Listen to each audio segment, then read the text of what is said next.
Morning, everybody. Good morning.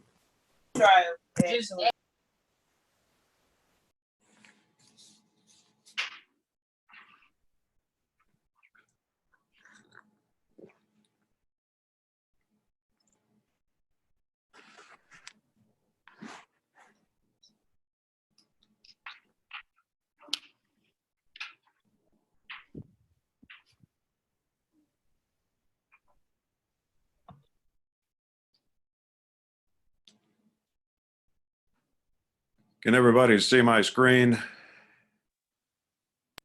Yes.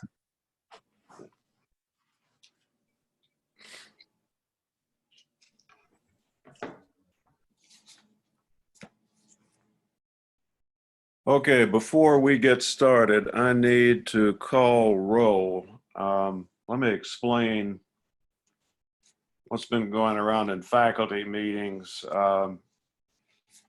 The dean has said that we're not going to take roll in the traditional way, that attendance is not going to be checked off like it would be every day in class. But I do need to take roll to make sure that I'm not missing anyone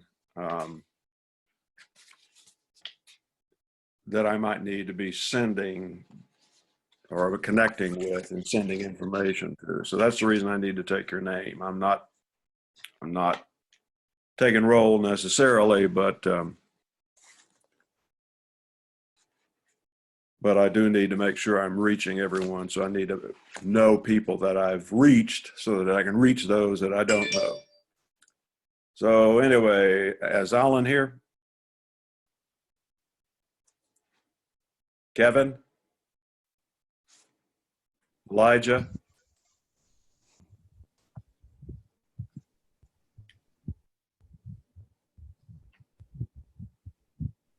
I said, God, don't listen. I need me a thick one. Forget Is Griffin here? Here. These people ready with now. They appreciate. Is Eduardo here?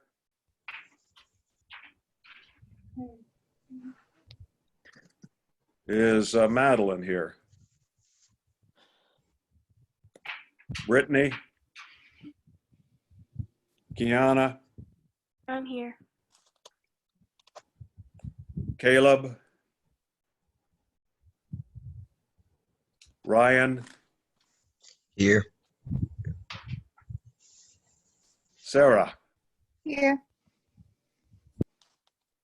Jaden?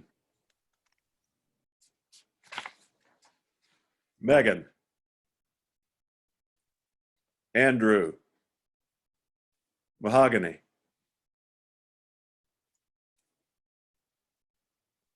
Angel?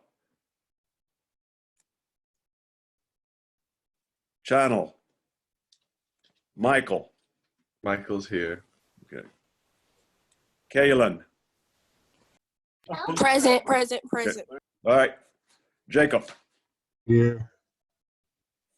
Jenny? Here. Amanda? Christian? Here. Landon? Emilio?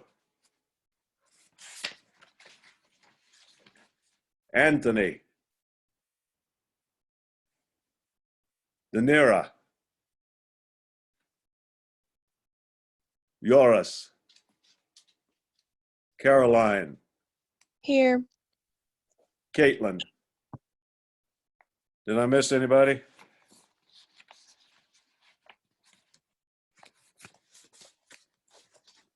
Okay.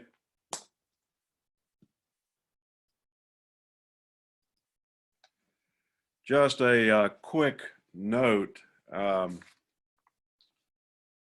We're going to finish the chapter 8 by next Thursday. And right now I'm planning to send you a take-home quiz that would be due that next Tuesday. So Tuesday, 2 weeks from now. right? So we're going to finish the Kant chapter first, and then a quiz, which would be on chapters 7 and 8. Make sense to everybody? Yes. Okay. I've been getting a lot of questions about what you should be doing. Should I be doing exercises in the book? No. I mean, you can if you want to, but I won't be looking at them or grading them. Your grades will come from the quizzes that you take, 3 of them, or the papers that you do, however many that you do to erase the test. So if you did one paper, there are 3 exams, and you can erase an exam with a 5-page paper or erase all exams with a 15-page thesis paper. So you would be graded on a combo of your grades and papers or on your entire paper, however way you decide you want to finish the course. Any questions about that? By the way, you guys that are doing total papers for, like the 15-page paper need to be deciding pretty quickly what you want to do and talking to me about that via email, or we can set up a Zoom to talk about it. All right, let's go over Immanuel Kant. When we turn to Kant, we're really getting serious about doing moral philosophy, because Kant is one of there are 3 great, at least, well, there's a lot greater minds than just 3, but there are probably 3 foundational minds in the history of at least Western thought. Plato, of course, Aristotle. Alfred North Whitehead said that the entirety of Western thought was a series of footnotes to Plato. I think that might be right. Aristotle, of course, helps us understand Plato and the alternatives to Plato. But then Immanuel Kant changes forever the way we think. Modern world, literally, is constructed by Immanuel Kant. And so I'm glad that we do have Dr. Poyman's work on ethics. The last textbook we used was just totally hopeless when it came to understanding Immanuel Kant. Poyman is pretty good. He's not great, but he's much better than most. He understands Kant better than most people. And Kant is difficult to understand. Everything in Kant is due to his metaphysics, and that's the reason that from the beginning of our class, I've insisted on you learning about metaphysics and epistemology and science and mathematics, because now, hopefully, the importance of doing that will be apparent, because Kant bases everything that he does in terms of that exacting groundwork. As a matter of fact, his book on ethics is the groundwork of the metaphysics of morals. So he's taking a totally scientific / mathematical / logico mathematico stress upon ethics. So he's probably the most significant interpreter of moral philosophy in the history of human thinking. His teacher was Christian Wolff, who was a student of Leibniz. Leibniz is, along with Isaac Newton, one of the creators of higher mathematics. they share together. Some people think that Leibniz was earlier than Newton, but I think the preponderance of the historical evidence is that Leibniz discovered calculus. But anyway, they were working on it almost at the same time in different areas of the world, Leibniz in Germany and Newton in England. But Kant inherited that great search for the mathematical bases of reality, and that's where he's going with ethics. And that's the reason that it's so important to understand metaphysics if you're going to grasp what Kant is up to. So let's leave that for a moment and turn our attention to the PowerPoint presentation that hopefully is up on your screen. If it's not, tell me now, because this is where we're going today.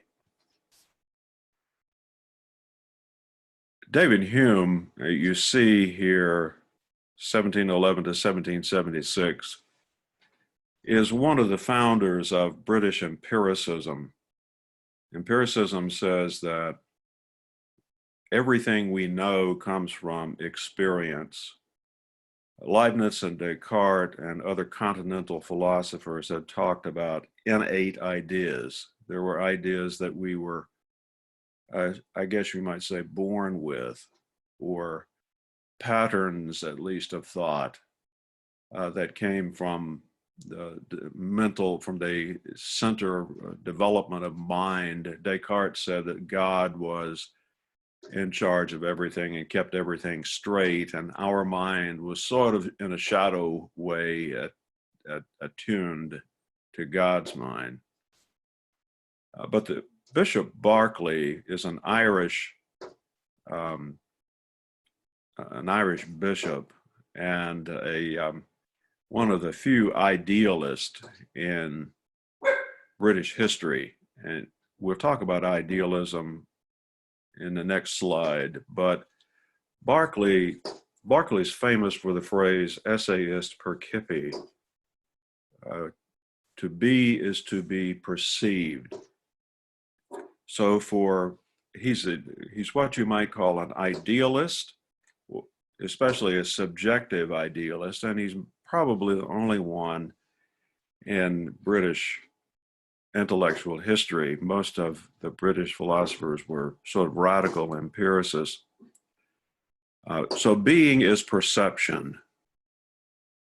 Everybody knows what the difference between conception and perception is. Perceiving is simply is looking at the world and seeing something. That's called subjective idealism. So subjectivity, our awareness of the world, controls reality. So why, I should correct that right there, why can we not change the world with our thoughts? Then if we are in control of reality, if thinking controls reality. So for Bishop Berkeley, the answer is a greater mind controls reality. So God's mind controls reality, and he allows us to participate indirectly. Hence our idea as the idea of ideas in God's mind. So in many ways, Berkeley is like Descartes, even though he begins with radical subjectivity and Descartes began with innate ideas. The ideas that we have, the perceptions that we have, are allowed to occur because God is in charge. So that's the purpose then of perception, according to Berkeley, is that we might understand the way the world is structured, and the world is structured simply because God is in charge and God has ordained the world to be knowable. And so our minds then know things because God has made the world that way. So that's one form of idealism. Now, Plato had another form of idealism. Remember, For Plato, the reality of the world is not in objects themselves, but in the realm of forms. And the real thing, like a table, is simply a reflection of the reality of table that resides in the realm of form. So actual physical things are not the real things. They are shadow images of what is real. And we only recognize them, the actual table that we're looking at, as real because we recollect, however vaguely, the real form of the table that the soul knows. And of course, you remember the soul has been sort of colored or darkened, rather, I guess we might say, by its presence in the body. So that's another form of idealism. Kant's going to have a third form of idealism, but anyway, we're getting ahead of where we should be.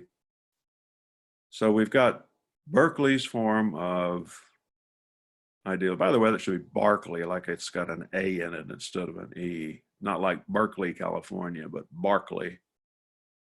So we've got Berkeley's subjective idealism. We've got Plato's idealism, where the reality resides not in the object, but in the external reality that gives rise to objects because we recollect what they really look like.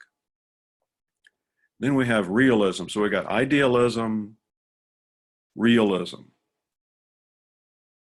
Aristotle is the great realist. He rejected his teacher's idea that the reality of objects was in a form someplace. For Aristotle, the form is located in the thing. That's what minds do. They place, they understand the form of a thing because the idea of the thing and the thing itself are both mirror images of each other. So the mind is made for the world and the world is made for the mind. So the object or item has a reality independent of the thinking about it. So the reality of objects is only the thinking of them. In Plato, their reality lies someplace else in the real forms. In Aristotle, the reality of the object is exactly the object itself. So it's a rather more or less a common sense notion of objects. And Aristotle teaches us that the mind is created by the world. It's not of a different character than the world is. It's not like Plato, where mental status has some sort of priority. The mind is simply a thing, like a brain that does stuff like eyes see and brains think. So the brain is simply part of the world, the common sense notion of world. It itself is an object of no ability in terms of Aristotle. So anyway, that's the difference between idealism and realism. Now, we get down here to David Hume. David Hume denies the reality of both idealism and realism. Hume is what we call a solipsist. You see the word spelled out there at the bottom of the slide. For Hume, reality is subjective, but there's no greater mind. So he's Bishop Berkeley without God. And because he has no God, he has there's no one in charge other than just blind chance for Hume, because there is no greater mind that assures that there's no greater mind that assures that we are connected to reality. Because there is no great mind, then there is no connection to reality. We cannot know reality. And we cannot know if there was a greater mind connected to it. We simply don't know. We can't know anything, assuredly. He does divide the world into two types of claims about knowledge. Here we see the matters of fact, like it is raining. How do we check that?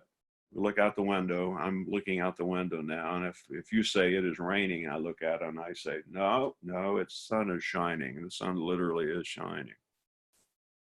So it's the matters of fact are binary. They're sort of yes or no. It is raining. No, it's not raining. So those are what we call just simple facts. And then there's relations of ideas. These are things like mathematics or axiom systems. Remember that every mathematical system has a set of axioms. It has a set of assumptions that it feels cannot be denied. A equals A here is the principle of identity. That's the way we proclaim that a thing is what it is and nothing else. What would it mean to live in a world where a stick of chewing gum wasn't a stick of chewing gum? So that's the principle of identity. And mathematics and axiom systems maintain that they're able to postulate that because the alternative is a world that's unknowable. Well, Hume says, okay, the world is unknowable. So I've got two examples there. There are plenty of others if you've studied mathematics or logic. The principle of identity, A equals A, Euclid's postulates in geometry. All of those things are sort of the basis of mathematics. So Hume denies the reality of both of these things. These are knowledge claims, matters of fact and relations of ideas, but they're simply claims for Hume. We can't know them. We cannot know reality. We can only look at the right now and say it's not raining, but that has nothing, from that we can gain nothing about what it's going to do tomorrow. Even if we have great meteorologists, they can only give us percentages, and there's not even any guarantee that there's going to be a tomorrow for those percentages to work out. That's what we mean by a solipsis. I hope everybody understands that. There are no claims about reality that are 100% true, according to Hume. So Hume is a radical empiricist. And Kant learns about him through his teachers. That's a completely different way of looking at the world from the German way of looking at the world. Now, Kant says that Hume awoke him from his dogmatic slumber. That's probably something you should remember. Now, why is Kant so impressed by this? Well, number one, what Hume seems to be attacking more than any other thing is the idea of the knowability of God. In his Dialogues of Natural Religion, he denies the possibility that God is knowable at all. So that's kind of what Hume seems to be aiming at. Kant understands that Hume might be shooting at God, but he has really wrecked the knowability of the world. He might be trying to take down God, but he is actually, and Kant understood this, he's actually taken down science, mathematics, logic, philosophy. Everything becomes a useless endeavor if Hume is correct. So Kant knows that Hume might be trying to destroy natural religion, but he's literally destroyed knowing itself. He said that what we're doing in school, what we do as mathematics professors or philosophy professors or mathematicians or lab workers is simply non-existent. There's no use to do it. We can't know anything. So that's the problem for Kant. Kant recognizes that it might be okay if humans want to take on natural religion, but he's actually ended the whole process of the university of human endeavor and commerce and even conversation itself. So there's no need to have a conversation if the conversation is about nothing. So even personal life is in jeopardy. Kant realizes the full implication of Hume's solipsism.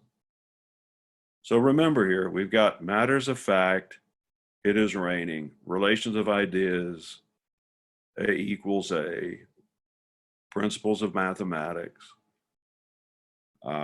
things that are true by definition, I guess we might say, but both of those are an impossibility. So where does Kant turn to reconstruct that? Well, here we go. Kant comes a little bit after Berkeley and Hume. This is where now it gets a little tough, guys, and this is the reading you're going to need. I'm recording this and I'll send you out the recording via YouTube, like I did the other day. This is a caveat on the side. IT's not figured out the idea why we can't link Zoom in their email. And Zoom hasn't been very much help either. So got no help here. So what we've done basically is just reinvented the wheel. I did a YouTube channel. Well, I've had a YouTube channel, but I put this on the YouTube channel. So I'll send you that, again, that link to the YouTube channel. And you can watch this, go through it as you need to. So Hume's matters of fact for Kant becomes synthetic a posteriori. Synthetic means that they are manufactured, they come out, we think about them in the process of thinking, we discover through experience. A posteriori means inside of experience. So these are reconstructions from memory, from perception, from seeing right now. So we're gaining data by looking at the world. That's the same thing as Hume's matters of fact, but we're going to find out that Kant is going to say that this is one of the ways that we do gain at least adjustable knowledge. We can build knowledge through experience. Hume is denying that, you see. Kant's going to rename this the synthetic a posteriori so that he can have us understand that it's not the same thing. It starts at the same place as Hume's matters of fact, but it's going to end up at a very different place. Then there's the analytic a priori. The analytic a priori is prior to. So there's something that is both, there's something that's synthetic, we're gaining, we're building, but then there's something also that we build out of. That's his term for the relation. Change that. Relations of ideas. Now, Hume had said that they give us no information about the world.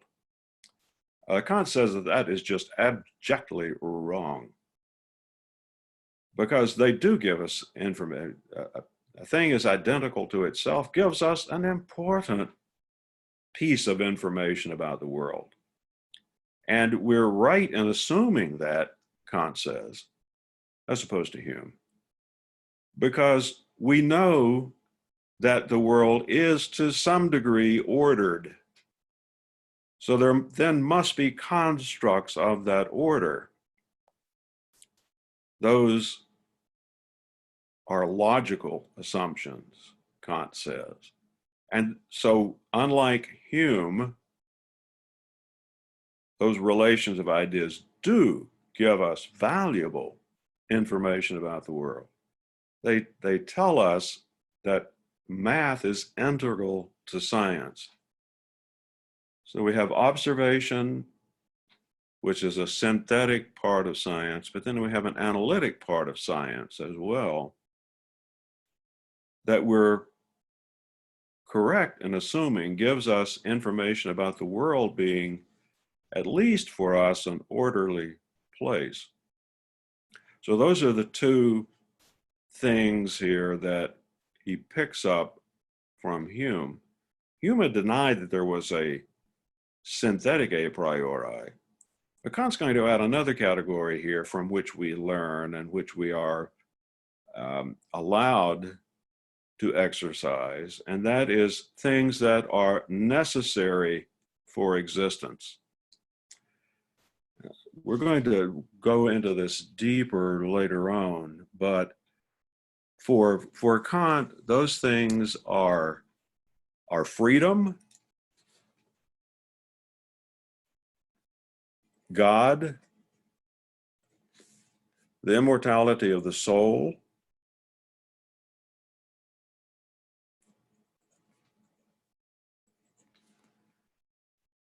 and morality. Now we'll talk about the basis of these later on. Probably do that Thursday. But there are some things that are necessary if we have, if human beings can lay plans and make goals. There are certain things that we have to assume. We have to assume that we are free to do that. So freedom of the will. We have to assume that there is a larger plan, and this kind of goes back to Aristotle. For Aristotle, God was not so much a white bearded guy on the Sistine Chapel, but God was simply the first principle, the first logical principle, according to Aristotle. We have to assume that something is there to start something. Things just don't occur without some kind of cause and effect. There's no way, Kant says, and Aristotle says, that we can know things without the causal chain, without being able to trace back cause and effect. And we're able to do that. So there's got to be some kind of initial instigation of things, I guess we might say. And then there's the immortality of the soul, and that's not so much for Kant going to heaven. That's not what he means. What he means by the immortality of the soul is that we do not have any experience of not experiencing. So we must assume that even at death, the experiencing goes on. That's the way we human beings work in this world. Now, does that prove the existence of God or prove the existence of the soul? No, it does not. But at the same time, it proves that experience itself, we have no experience of not experiencing. Even when we sleep, we wake up and we dream. So the immortality of the soul then becomes one of those things that are necessary for existence. Pardon me. And then there's, of course, morality. We must assume that there's some kind of social order. So those are objects that are concepts that we have to entertain as being necessary for existence. And that's what the synthetic a priori is. Those are parts of experience, but they are necessary for experiencing. Now, let's go to a little bit deeper into this. Locke had said that Locke is kind of the grandfather of British philosophy. British empiricism. An interesting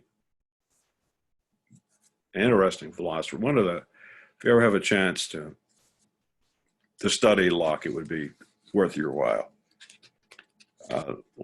Locke and Kant are very important to the way the United States was formed. Both of them are important philosophers for the assumptions of the American intelligentsia that created the country that we call home. So Locke told us that we know the world only through experience. This is where Bishop Berkeley, Hume, all of British empiricism begins here with this notion of the tabula rasa in Locke. The mind for Locke was a tabula rasa, a blank slate. So we're born with this blank slate with nothing on it. As a tiny baby, we begin to write things on that blank slate. We begin to add things to that mind.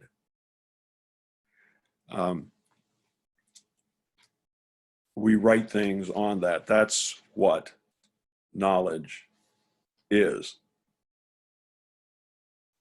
So that's where British empiricism begins. There's no innate ideas. There's nothing there. That's where Locke differs with Descartes, for instance.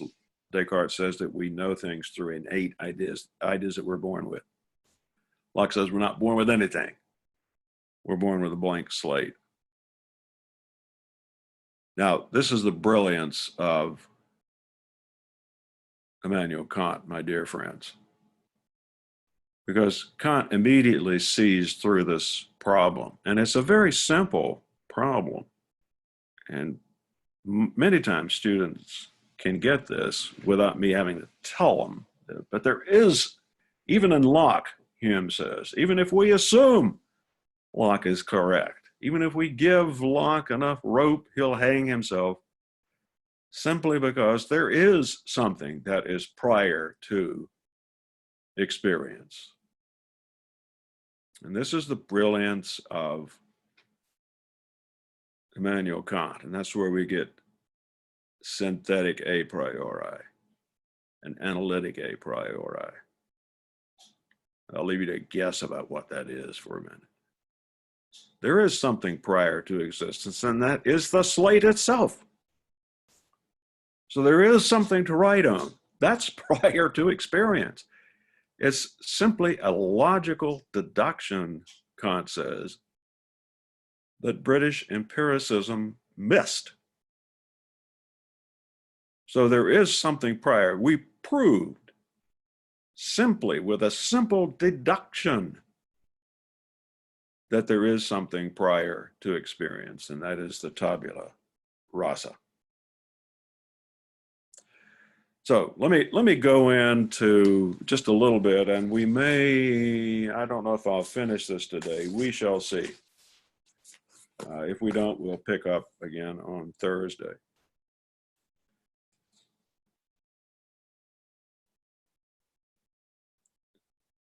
Kant, of course, talked about the synthetic a posteriori, matters of fact, the analytic a priori, what was logically true, and added a synthetic a priori, which was necessary for thinking, things that were necessary for thought itself or for existence. Now, he distinguishes closely between two very closely related concepts: the epistemological knowledge-related a priori, a posteriori distinction, and the semantic, that is the truth-related analytic synthetic distinction. Now, they're defined as follows. A proposition is a priori if it can be known or can be justified independently of experience. Examples of this would be triangles have three sides. We don't need to consult triangles to know this. So that's an a priori proposition. A proposition is a posteriori if it can be justified only on experience of its objects. An example of this would be the triangle I draw is red. So we need to have a perception or some other means of experience, testimony we can accept, of course, of the triangle to know whether it is indeed red. That's the difference between Dr. Fauci and President Trump here. We need a double-blind test. Now it's just a red triangle. So, these things, these differences that Kant is establishing here come out in everyday experience for us. So that's the difference between a priori and a posteriori. All right, a proposition is analytic if it is true based on the mere interpretation of its concepts, i.e. based on their meaning alone. We've said a thing is identical to itself. We might also say bachelors are unmarried. Now, this is true based on the very meaning of the concept bachelor, for a bachelor simply is an unmarried man. All right, that's an example of an analytic proposition. A proposition is synthetic if it is made true only by something outside its mere concepts, by objects of its concepts. An example of that would be bachelors are jovial. This is not true based on the meaning of bachelor alone, but it's made true or false by whether the actual bachelors referred to by the concept bachelor are jovial. So that's the difference between analytic and synthetic and a posteriori and a priori. So we've gone over those things which are a priori judgments: freedom, God, morality, immortality of the soul. By the way, when I say freedom, everybody should remember the preamble to the Constitution, which is one of the workings, excuse me, one of the workings out of a Kantian principle. We assume these things to be self-evident. That is an application of this Kantian principle of synthetic a priori. All right, I think I've given you enough information for the day. We'll pick up with this slide on Thursday. Does anyone have any questions they need to ask me? No, sir. Is anyone here that I did not check off at the beginning of class? Did anybody come in and I didn't, after I call the roll?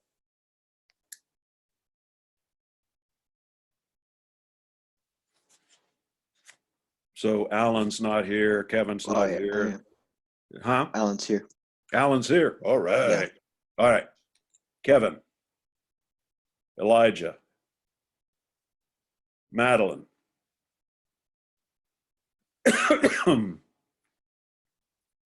Caleb, Jaden, excuse me, Megan, Mahogany, Andrew,